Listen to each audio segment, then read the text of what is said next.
Welcome to True Crime Case Resolution, where we delve into the most chilling and complex cases that reveal the darkest sides of human nature. Today, we bring you a story that epitomizes the idea that appearances can be deceiving. This is the tragic tale of Charles Edward, a successful event management agent in Kingston, New York, whose seemingly perfect life concealed a secret so dark that it ultimately led to a grisly murder. This is a story of deception, betrayal, and the catastrophic consequences of living a double life. Charles Edward was a man who seemed to have it all. In his early 40s, he was well respected in his community, running a thriving event management business that catered to some of the most prestigious clients in Kingston. With his charming demeanor and a knack for pulling off flawless events, Charles was the go-to man for anyone looking to host a memorable occasion. His success in business was matched by his seemingly happy family life. He was married to Patricia, a charismatic woman known for her involvement in local politics, and together they raised Joseph, Patricia's son from a previous marriage. To the outside world, the Edward family represented the American dream. They lived in a beautiful house in a quiet, affluent neighborhood, attended church regularly, and were often seen at local charity events. Charles was admired not only for his professional accomplishments, but also for his apparent dedication to his family. He was the kind of man others envied, successful, well-liked, and seemingly content with life. But behind the closed doors of their immaculate home, a different story was unfolding. Charles Edward was living a double life, one that was as dangerous as it was secretive. Despite his marriage to Patricia, Charles harbored a hidden desire that he kept carefully concealed from everyone around him. For 2 years, Charles had been involved in a sexual relationship with his stepson, Joseph. What began as an illicit affair soon spiraled into something much darker, something that would eventually lead to murder. The affair between Charles and Joseph was fueled by a combination of forbidden attraction and manipulation. Charles, who had struggled with his sexuality for years, saw in Joseph a chance to explore desires he had long suppressed.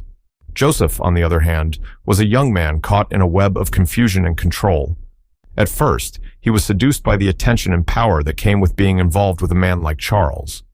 But as the relationship progressed, Joseph found himself trapped in a situation he couldn't escape from, a pawn in a dangerous game that would eventually turn deadly. As the affair continued, the pressure on Charles began to mount. On the surface, he maintained his role as the successful businessman and devoted husband, but internally, he was cracking under the strain of his double life. To manage the growing tension, Charles began using his work as an event manager as a cover to meet other men for sex.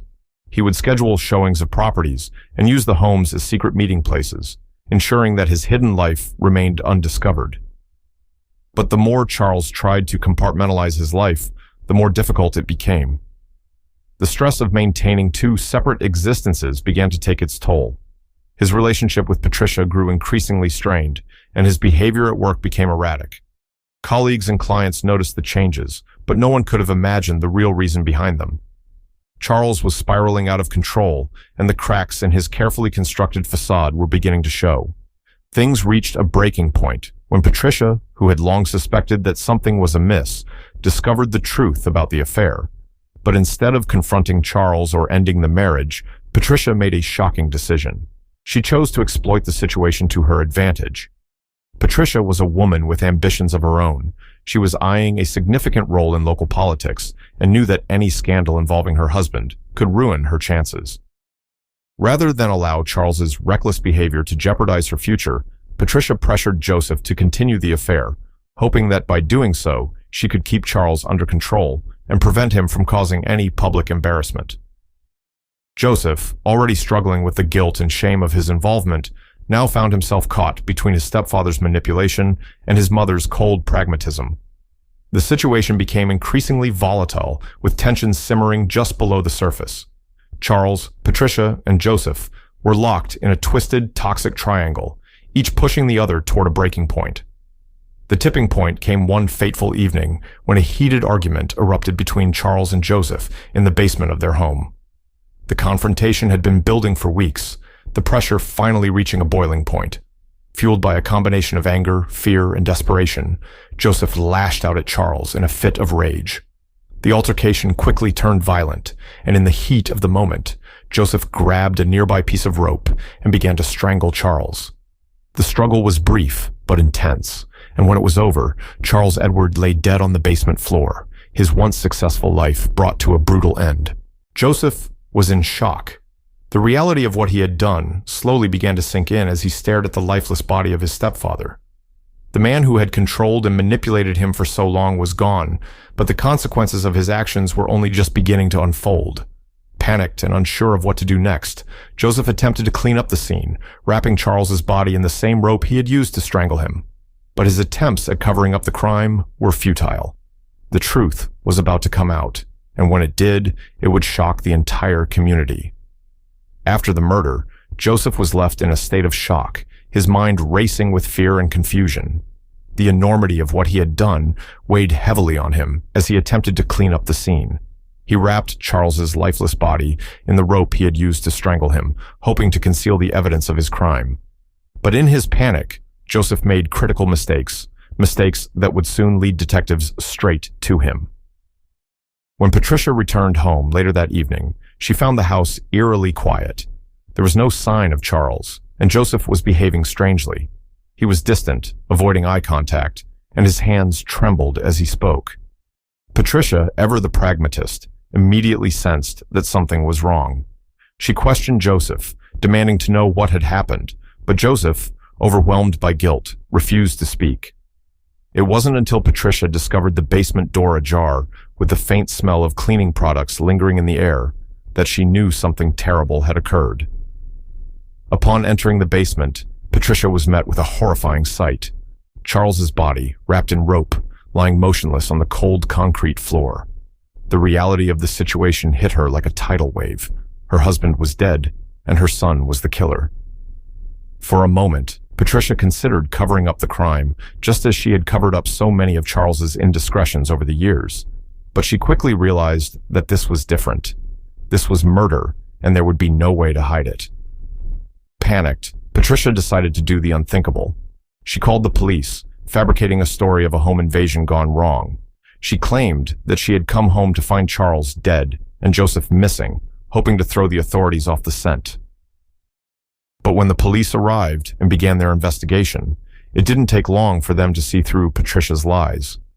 The evidence at the scene pointed to a domestic altercation, not a random attack. Suspicion quickly fell on Joseph, and the detectives knew they needed to find him before he disappeared for good. Meanwhile, Joseph was on the run, his mind racing with thoughts of escape. He knew he couldn't stay in Kingston, but he had no clear plan for what to do next. The weight of his actions bore down on him, and he realized that there was no escaping the truth. As he wandered the streets, his thoughts became increasingly erratic. He was haunted by the memory of what he had done, and the guilt was consuming him. Joseph's flight from the scene was short-lived.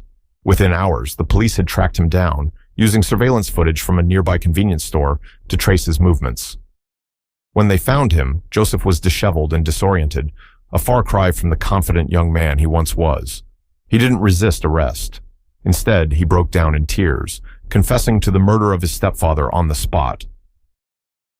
At the police station, Joseph provided a full account of the events leading up to the murder. He told detectives about the 2-year affair with Charles, the manipulation he had endured, and the argument that had led to the fatal confrontation. He also revealed Patricia's involvement, explaining how she had known about the affair and pressured him to continue it to protect her own political ambitions. The detectives were stunned by the revelations, and the case quickly became a media sensation. As the investigation continued, more damning evidence came to light. Detectives discovered hidden camera footage from the basement, which captured the final moments of the argument between Charles and Joseph. The footage showed Charles becoming increasingly aggressive, his anger boiling over as he threatened to expose their secret if Joseph didn't comply with his demands. The video was the smoking gun that sealed Joseph's fate. When the case went to trial, the courtroom was packed with spectators, eager to witness the dramatic proceedings. The prosecution painted a picture of a family torn apart by deceit and manipulation, with Charles as the manipulative predator and Patricia as the cold, calculating enabler. Joseph, they argued, was a victim of his circumstances, pushed to the brink by the relentless pressure from both his stepfather and his mother. Joseph's defense team, however, focused on his youth and the psychological toll of the affair. They argued that Joseph had been groomed and manipulated by Charles, who had used his position of authority to exploit his stepson. They also pointed to Patricia's role in the tragedy, arguing that her insistence on maintaining the affair for her own gain had pushed Joseph over the edge. Despite the defense's arguments, the evidence against Joseph was overwhelming. The jury found him guilty of second-degree murder, and he was sentenced to 20 to 25 years in prison without the possibility of parole. The sentence was met with a mix of relief and sorrow. The community was shocked by the sordid details that had come to light, and many were left wondering how such a tragedy could have occurred in their seemingly peaceful town. Patricia, who had once been a rising star in local politics, saw her ambitions crumble in the aftermath of the trial. Her involvement in the affair and her role in the cover-up destroyed her reputation, and she was forced to resign from all her public positions. She would spend the rest of her life in obscurity, haunted by the choices she had made and the lives she had destroyed. The case of Charles Edward, Joseph, and Patricia serves as a stark reminder of the hidden struggles and complexities that can exist behind closed doors. It is a tragic example of how the pressure to maintain a facade of perfection can lead to devastating consequences. In the end, no one emerged unscathed from the web of lies and deception that had ensnared the Edward family. Thank you for joining us on this harrowing journey into one of Kingston's darkest chapters. Here at True Crime Case Resolution, we strive to bring you stories that not only shock, but also offer a deeper understanding of the human condition. If you found this story compelling, be sure to subscribe and stay tuned for more true crime cases that uncover the often hidden truths behind the headlines. Until next time, stay safe and remember, sometimes the most dangerous